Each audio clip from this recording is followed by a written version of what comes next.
honourable members of the British Houses of Parliament. Greetings to all of you, and hail to our conference. The International Human Rights Day is actually the day of Iran and the people of Iran, because my country is where people are most eager and thirsty for human rights.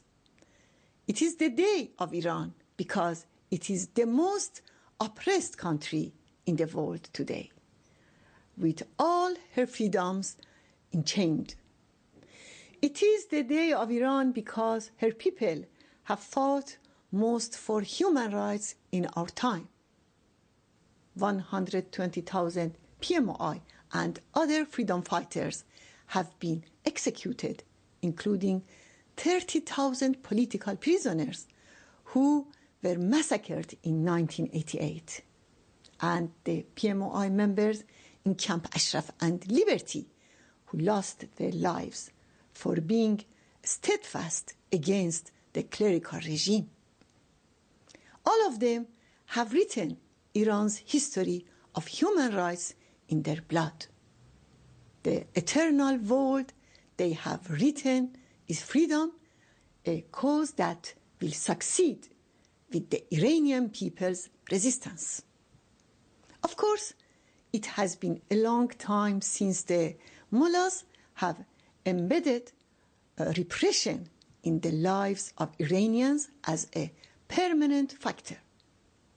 They have not abandoned gouging of eyes and amputation of limbs, and executions are repeated every few hours.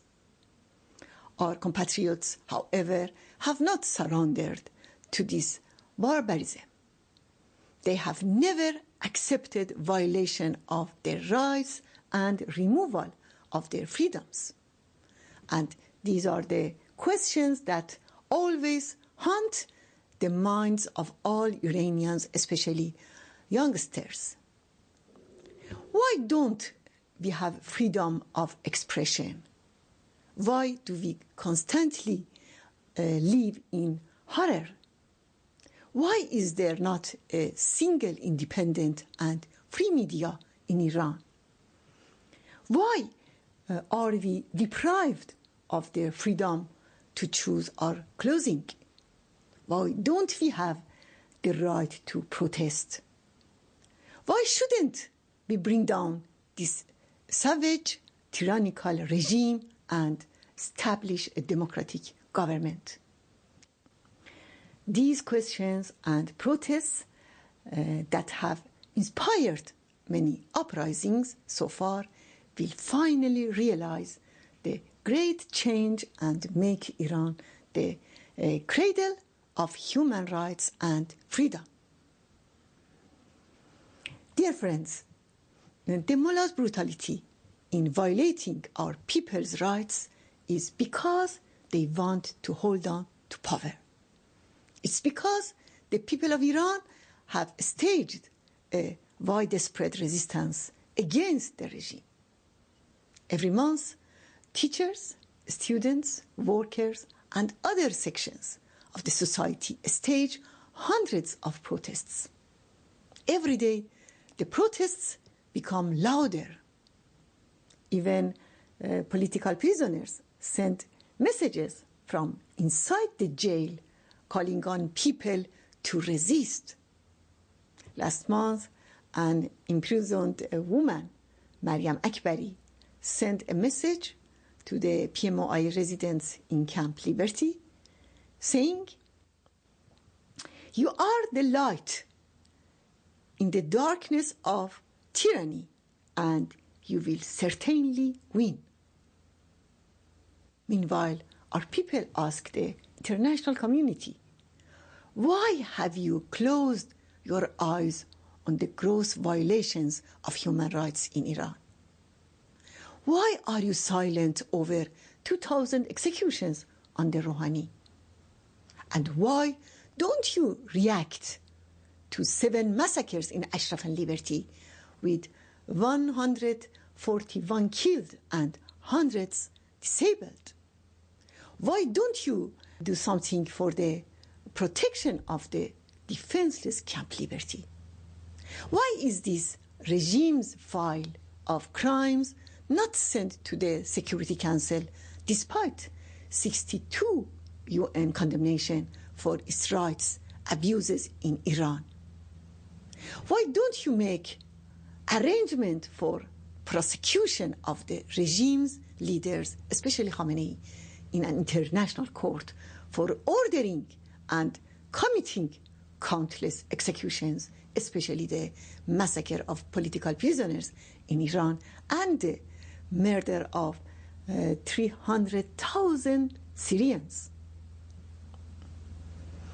I call on the international community and especially on Britain to condition their relations with Tehran on end to executions and on freedom of political prisoners.